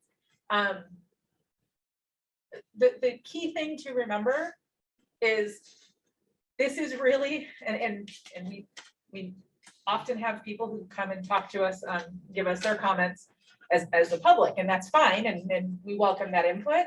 But the key thing to realize is this is not us voting for or against these propositions becoming law, or that we will be voting for them to be implemented. This is us telling IASB how they should direct their dollars that, you know, that we all put into it, and their time and effort in lobbying our legislators in Springfield for them to do these or don't do these. So some of these things in years past, some of them have gotten very heated, even in this room, before we get to the delegate part. But understanding that if we vote for or against one of these, that doesn't mean we're saying we want this to happen in our district or whatever else. One other thing to consider is IASB is very strong on having local board autonomy. So that may not, you know, what we could be voting for or against for these is really, you've got to think about, not does this happen in Mundelein District 75, but for the districts that are bringing forth some of these, and it'll tell you who is submitting them and where they're from, because they have different needs in their own districts than we might have. And even if we tell IASB, yes, we want you to go and adopt, push for this, this is no guarantee that the rest of the legislators in Illinois will do this, or it'll go anywhere, but it's just a way to step back and keep that in mind. We're basically telling IASB, where should you put your lobbying money? What's that? Yeah, thank you. So Anna, if you go to page 4, again, real quick, then we'll come back to that. So one of the things, board members, as you go through the document, I want to make sure we point this out. So the answer sheet or the key is here. Please look that up here, the first one is listed as number 7. When you look in that packet, it's number 7 on there. So if you're starting at the beginning, number 1's down here.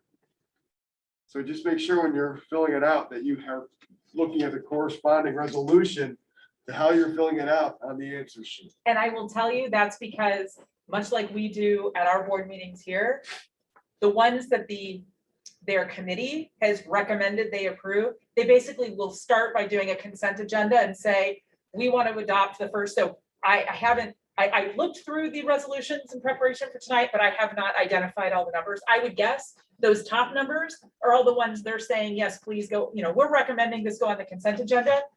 And then on that day, some people may pull out number 7, number 3, number 2, and then we spend the rest of our time talking about those that are not in the consent agenda and the ones they anticipate there being discussion on. So yes, keep that in mind. So I don't care if it's easier for you to hand mark up this sheet that we were all given today, feel free to do that and bring that to me next time. That's fine too. If you'd rather email me, just use the numbers that are on there or take a picture of it and email, whatever works for you, I can pull it together. And then essentially I will compile that and see if I have any questions. And then obviously you've all elected me to be the delegate. So ultimately I will vote on behalf of the board, but I will obviously take all of your input since I'm one of 7. I found one already that I don't support, but I have to read the rationale. Right, yes, and I do, I recommend going through and reading it because sometimes you look at that and go, I would never agree with that, but then again, you read the rationale and why they're voting for or against it, sometimes it makes sense and we can discuss those in detail next time if we. So We should make a resolution that board members get paid.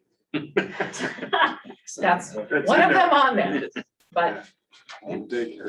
and daycare reimbursement, there's 2 different ones. And to Christie's point, of the 23 recommendations that are coming forward, 9 of them are from one school district. So as you go through those, you do need to think bigger picture.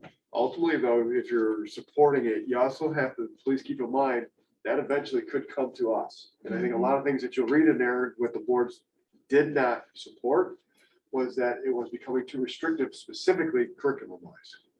So they were trying to keep more of the local control. So just information for you. We'll come back and do the summary piece November 16th, and that'll be it. And we actually have 2 whole board meetings between the time we get this and the time we have to vote for it, where last time it was, by the time we talk about it again, I'm already gonna have to have voted, so please let me know. So at least this time we have another one. in Unfortunately, that's between. usually the way it goes. Yeah, And I think just to not beat a dead horse, but that's where I started the first time I did it. So I've done it twice now. I go back to that. There's a basic brochure we get as board leaders, board members out of the gate, what their mission statement is. And that's what I read and kind of associate or assess each resolution it gets.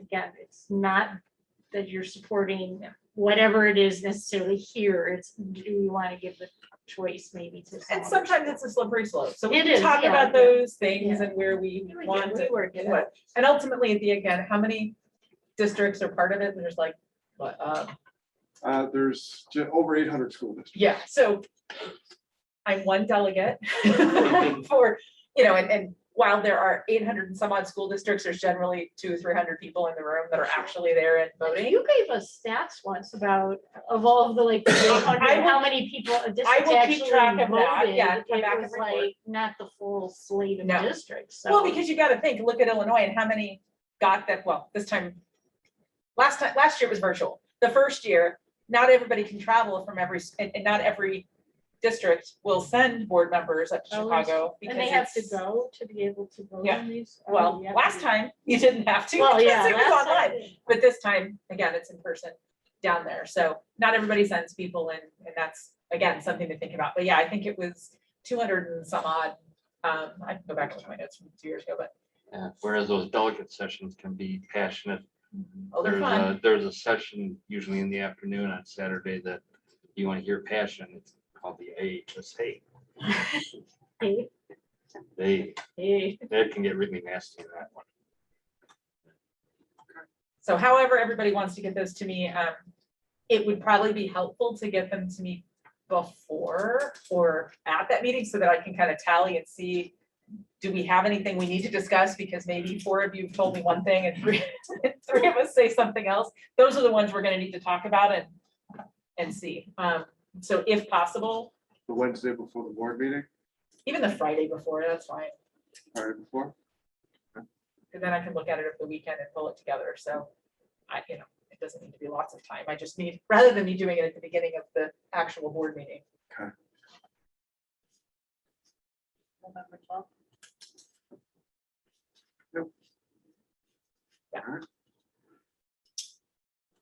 The last bit of business for me in regards to the delegate assembly, the fall dinner for School Board Association. Christie was recognized for being a master's board member for participation in attending the classes and awards. After School Board Associations. School Board. Get a pin. There you go. You Thank get a you. delegate pin too when you're done. I don't know where I'm supposed to put these pins. but- Thank you. So when people have their name badges, Nate, next. they put them all on the name badge. Fine. Okay. Need a Floor is yours. Letterman's jacket or something. Thank you for printing this also. I appreciate that. Yeah. Thank you. All right, so we have committee updates next. Just going on the board policy, I don't think we're gonna hit equity down below, so there's no updates unless Anna, do you know when the next press is coming out? Have they said yet? Till Okay. arrives. So no word for anybody yet, so that's, I know the one we had last time, it did say there was gonna be another whole revamp and whatever, so I'm sure there'll be a couple ones. I mean, they're kind of quarterly, Yeah. so I wasn't expecting them tonight. How about the finance advisory committee? We met a Anything? couple weeks ago, it was all about tax levy. I think the more interesting thing for Ray and I, that was our second meeting, the next one should be pretty cool. I think it's the next one, we're gonna talk about policy as it relates to finance, which I think will be neat for us to find out, because we're still obviously relatively new to the finance committee, so. But the last one was majority was spent on the tax levy and going through it in depth. That would be great, because I think the times we've had to look at financial policy, like Wells was here. Yeah. Yeah, it was new to me, like when you mentioned it, I'm like, yes, let's put it on the agenda for the next one. That sounds really good and being proactive too. All right, we'll move on to representative updates, Dean Foundation. So we discussed and talked, I know one of the issues was there was a discussion about the Saturday scholars versus Saturday steamers and that. And the issue that came up, and obviously we've got before us tonight, is whether or not we should go ahead and change that. And part of the issue was apparently the STEAM Foundation has provided some financial backing for some pieces of it and some scholarships for part of that. So they preferred that we keep that name. And so that has been a little bit of a discussion. We're also planning another virtual event fundraiser, because normally they do like a pizza throwdown, which they can't do again this year. And they normally do a night at the races, which is a fun event that they put on in person that they can't do either. So we're planning another virtual bingo night similar to last year. So that's going to be, I was just gonna look at I think it's Sunday, December 12th, I believe, or Yeah. yes, okay. Number 12. Okay. And so that is in process and being organized.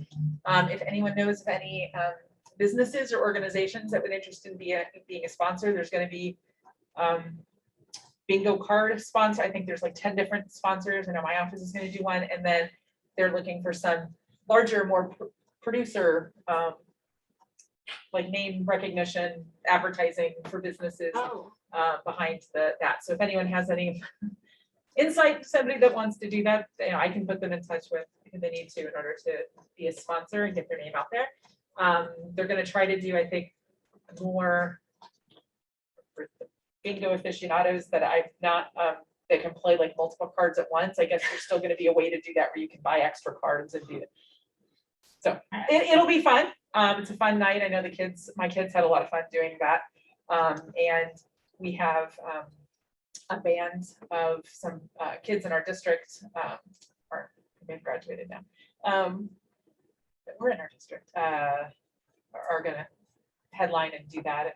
oh and yeah, part of so it. last year it was all like a musical virtual, but they did set up at a location and there was like little mini entertainment breaks, so it was kind of fun. It was fun. And I won a prize on a draw. It was like a Like raffle. raffles, yeah, and I think they've got some raffle And tickets. just a and funny stuff. story, it's from Two Brothers Distillery or something. And the basket came with a dog like collar, and my dog gets like more compliments, like every time he goes out. I had never heard of the place, and they're like, oh, Two Brothers, he's hip. And I'm like, what? So anyway, I'm just saying, it's a lot of fun, and you might win a prize. Sounds good. So they're gonna be doing that again, so I'll get more in, once that link comes out, I'm happy to forward it along, but they're in the process of putting that together. And then I know we talked about it a little bit the last time too, the science scholars Oh, event, they're looking for, they're gonna getting the materials out to staff and teachers to help identify kids who want to be a part of it.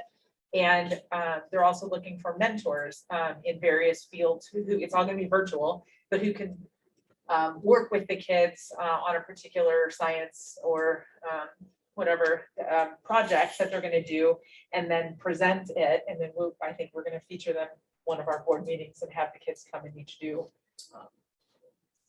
5-minute how do they presentation. plan on doing that? Like, so a person knows what the commitment time frame is, and is that gonna come out? They've got an application that's put together, and if any business people have questions, Jorge he's the one kind of leading it, so I can put them in contact with somebody who can do it. There is, the expectation is a few hours, but it's all virtual. So they don't have to be local, because they can mentor a Oh, child from okay. far away, So I because was it's virtual. thinking there Yeah. might So if you have some some, college students Mhm. who might want to get into that.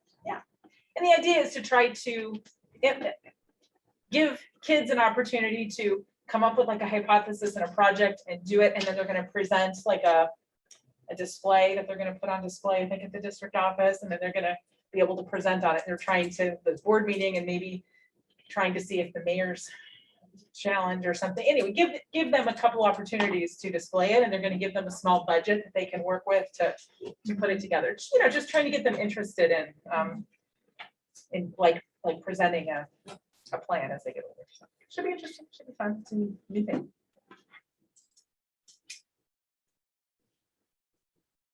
All right, Cedar. CEDAW, I have no new updates since our last meeting. The next governing board meeting is in December, so I'll have a board then. I do get a bi-weekly update from them, and they are mainly about their testing and vaccination status and programming in relation to COVID and virtual learning. They do not have a test to stay protocol, so they're still managing a lot of virtual learning. I know they just completed a climate and culture audit with their staff, and we'll be discussing the results of that at the next board meeting. Thank you. Ray, community outreach, village liaison. Yeah, this past Friday, I participated in a Zoom meeting with the Mundelein United, which is I guess led by Sol and Stacy Gorman from the high school. And the whole purpose of this group is to talk about issues that are occurring, and it's made up of all of the school districts in the area, village officials, mayor, and all of the other community organizations. The whole point of this is those groups that I mentioned, they're all doing things, but nobody knows what they're doing and how much of this is being replicated across the whole portion of our county. And even talking about things like, and this is interesting for you, Lisa, when you look at District 73, which is in Vernon Hills, Butterfield Road is an invisible boundary or barrier. And District 76 comes together with it. So the kids that live on this side of Butterfield Road go to Hawthorne School in Vernon Hills. So is what's happening at Hawthorne School District consistent with what's going on in the village of Mundelein and with the other school districts, so that we have consistency in what we're doing and what's happening with the students as well as the residents. So it was very informative. There was probably about 35 folks that were on participating. Ryan Sack and Jamie Carlo were also on with me, and I thought it was very interesting. So I brought some copies and just of what the group is, what the goals are for, hand it out so you can all have a copy of it. Take one. Yeah, just a 2-minute reading for you to get a flavor of what's going on. But the other thing that's interesting is we're working on equity policy. And there was a lot of discussion about equity, and they talked about equity as it's being viewed and what's taking place across the school districts and the village. So they had some definitions, and I know, Lisa, you were talking about giving definitions in it, so I also brought copies of what they had in terms of definitions for equity, diversity, and inclusion. All three of those, how it works and how it starts pulling things together. So I think this is very interesting and timely with what Lisa and the committee is doing on the equity policy.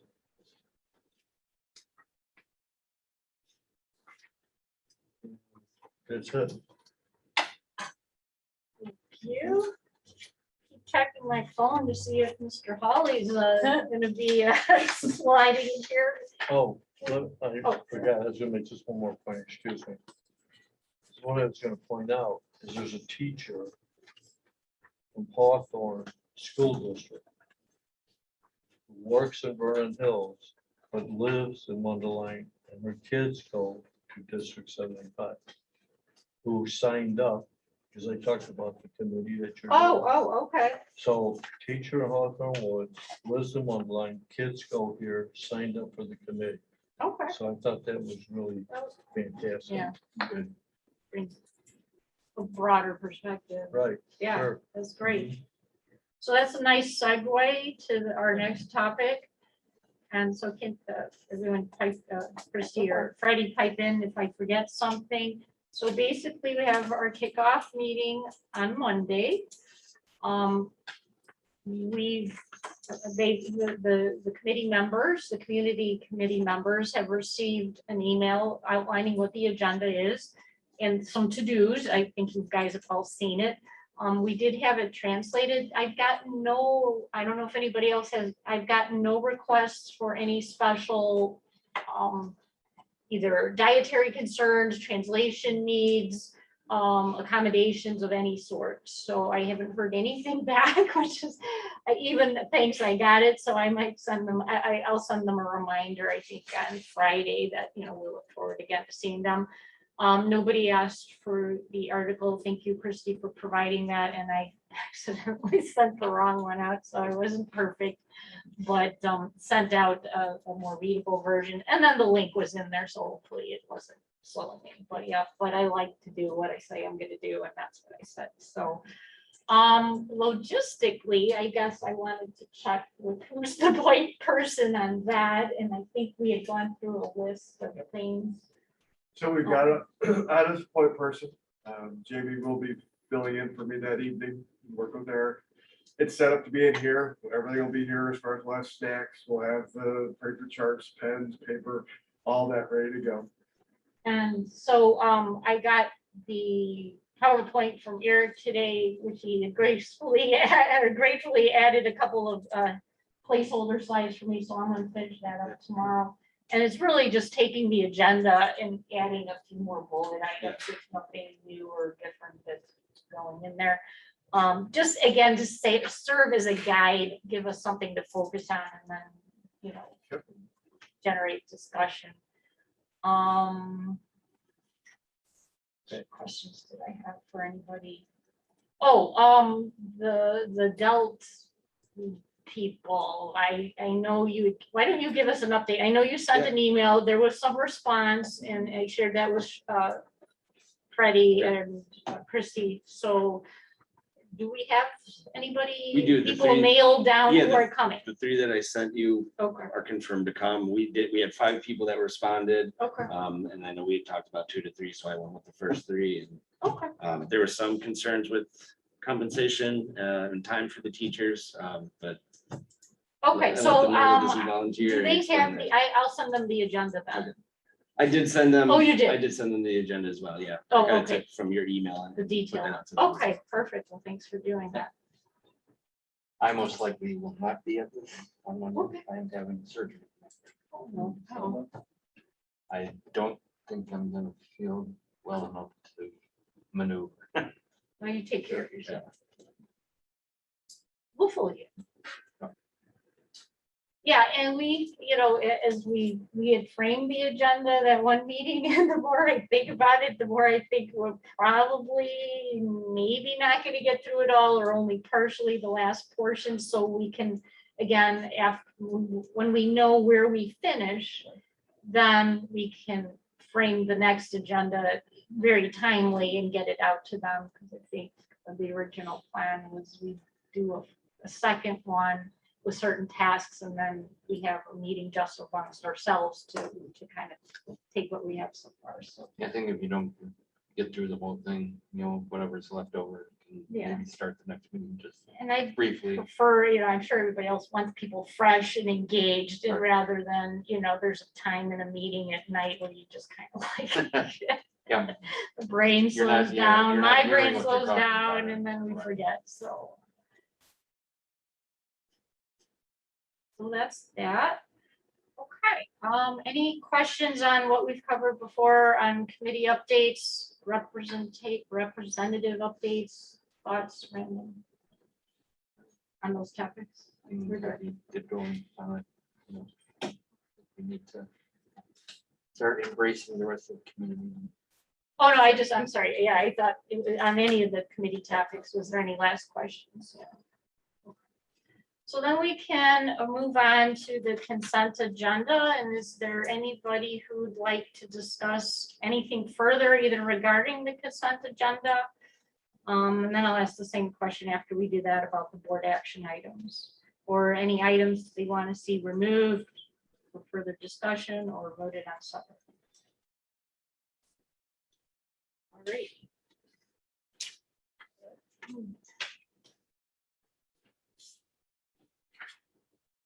On the resolution, I thought Mr. Holly would be here by now, so I gave him the resolutions.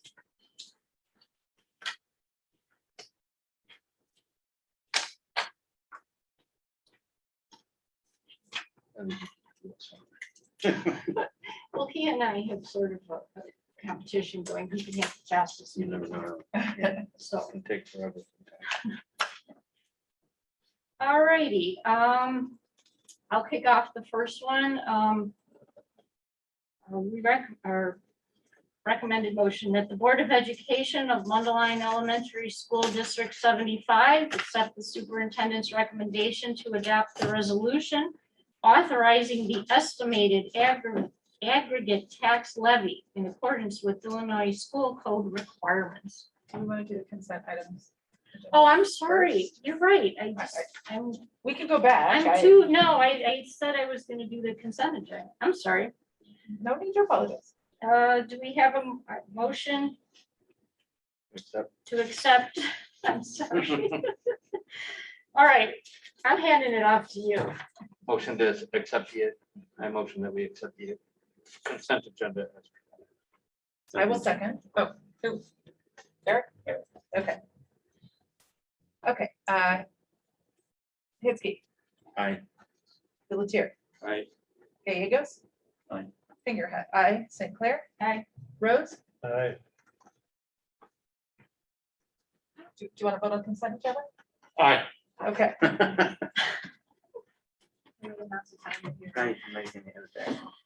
He arrived at 8:40. Good evening, everyone. Good evening.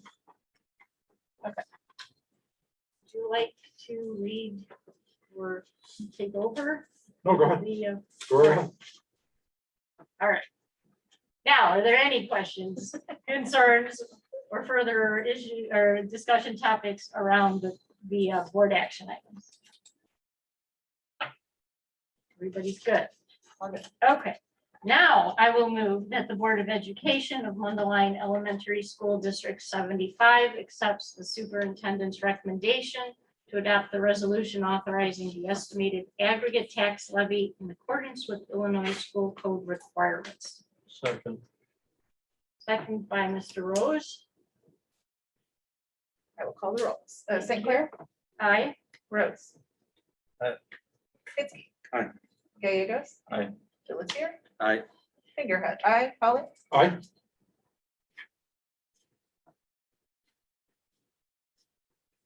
Thank you. I'm sorry. Okay, thank you. We got everybody. Got everything. Okay. I recommend that the Board of Education of Mundelein Elementary School District 75 accept the superintendent's recommendation to approve the resolution to publish the notice of a public hearing in accordance with Illinois School Code requirements. Second. St. Clair. Aye. Fingerhut. Aye. Gallegos. Aye. Pelletier. Aye. Rose. Aye. Hitzke. Aye. Polly. Aye. I have. Thank you.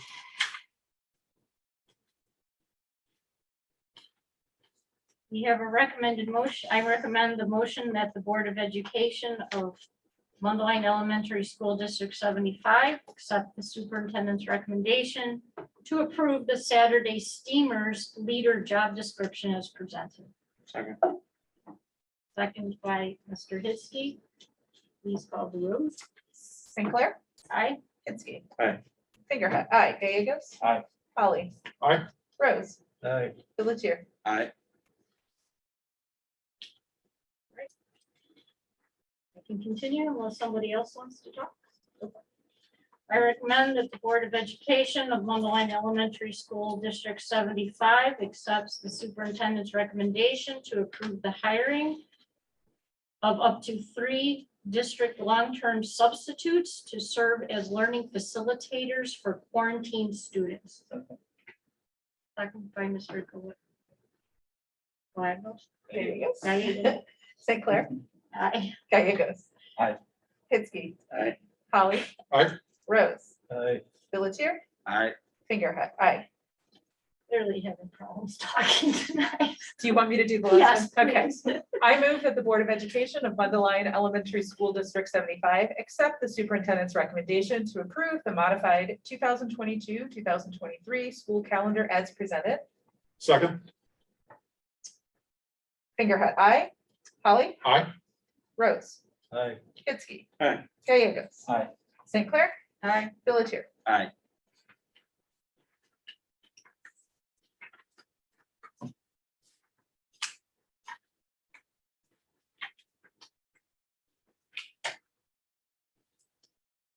All right.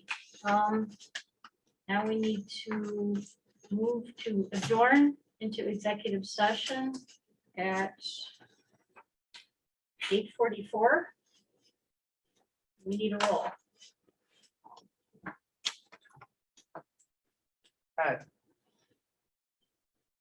Okay, so you're moving to adjourn into, We always mess. well, don't we have to say why we're going into executive session? Yes. So you can skip that first one, because All right. we're not doing the appointment. Okay. So the purpose to adjourn into executive session is the discussion of collective negotiating matters between the public body and its employees or their representatives, or deliberations concerning salary schedules for one or more classes of employees, as well as the discussion of minutes of meetings lawfully closed under the Open Meetings Act, whether for purpose of approval by the body of the minutes or semi-annual review of the minutes as mandated by section 2.06.5 of the Illinois State Code. So moved. Moved by Al. Second.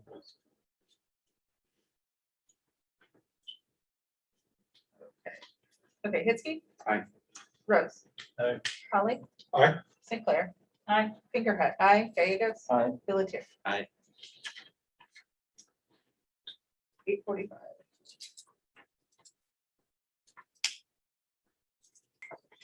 At our last meeting about the numbers and everything and how much it's costing us. And so we were gonna have a discussion about, is that something we want to continue? Do we want to alter that? Do we want to keep going the way we are?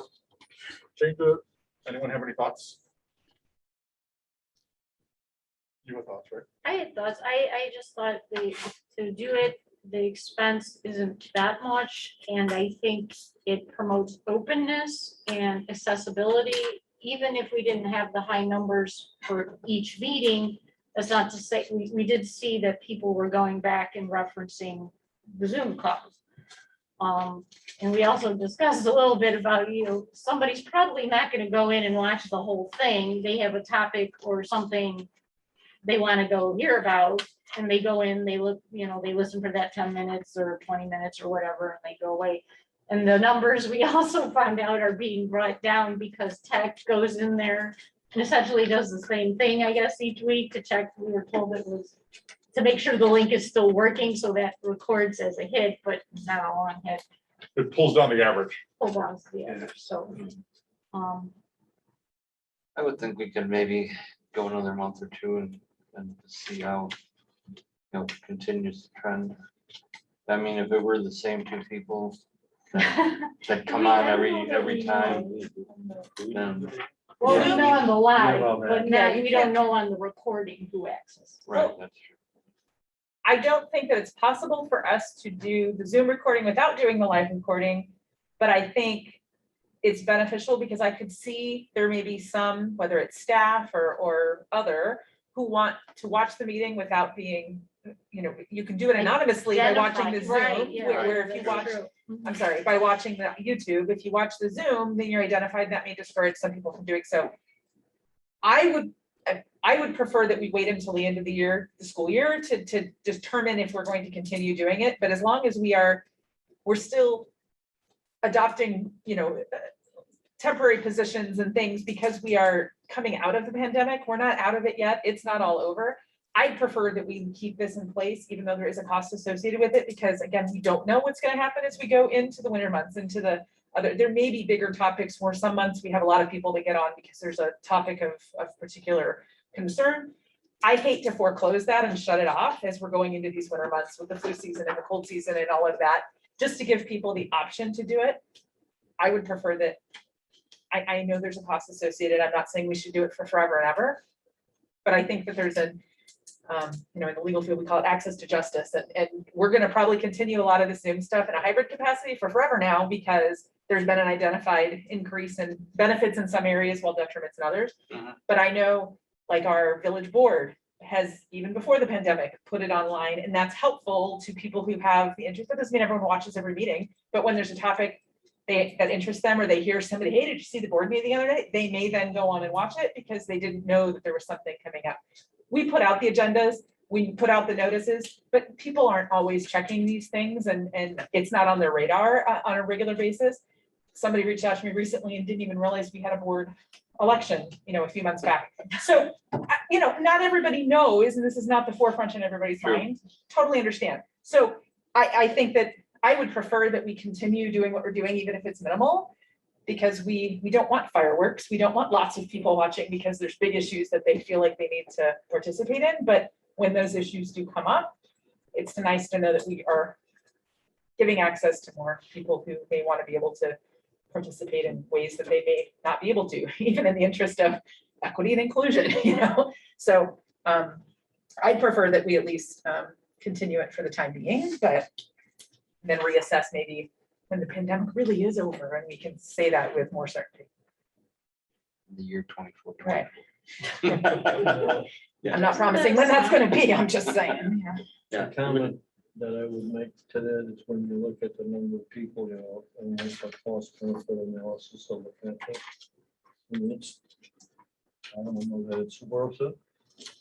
And I don't know what the benefit is, when you look at how many people, this has been offered to, but yes, it's always just come here as well. And the other thing that I would suggest is that, as you say, Chris, these people were, banging the door down because they want to do it. You can always start it up again. It's not gonna stop, that's the end of it. Right, two, we go into the end of the year to wait and see what ends up happening so that we're not restarting it. But I don't know that this is something that we need financing in a long term. I also, without knowing what those hot button topics are going to be and not knowing if we would know them in advance, I would hate to make it look like we're cutting it off right before we're making, because then whatever. I just think in the interest of, much like we don't have to do the public hearing for the truth and taxation, all of that, in the interest of transparency, we have made it a policy, or maybe not a policy, we've made it a practice to do it.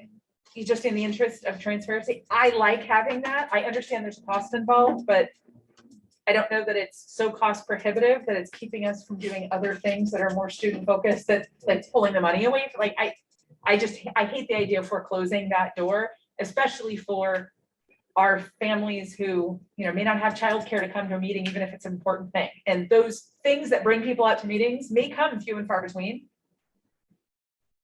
But I just hate for us to close that door, but I would definitely open more discussion to it, but I would prefer that we. But even with what you're talking about, I went by the dates and started looking at what was going on those nights. I mean, the one with the highest activity was the result of freedom of information that was an issue. So all of the associates of that person were on just to hear that point of it.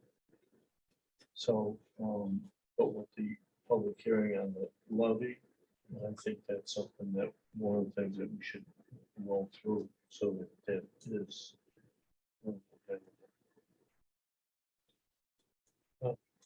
I mean, I think ultimately Zoom was created, or we created this because of COVID, right? It's here because of that.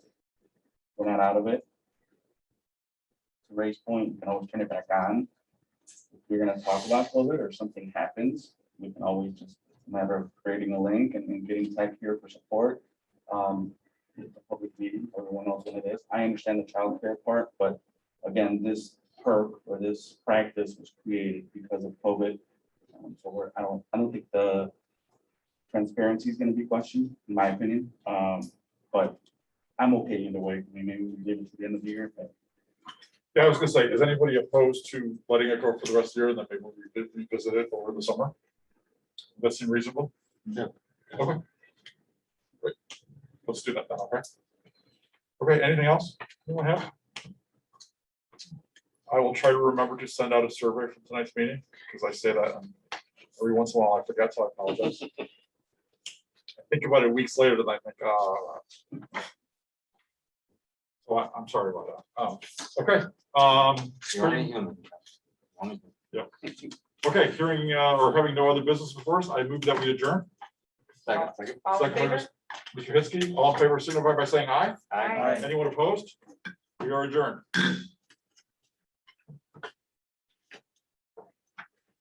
Thank you, everyone.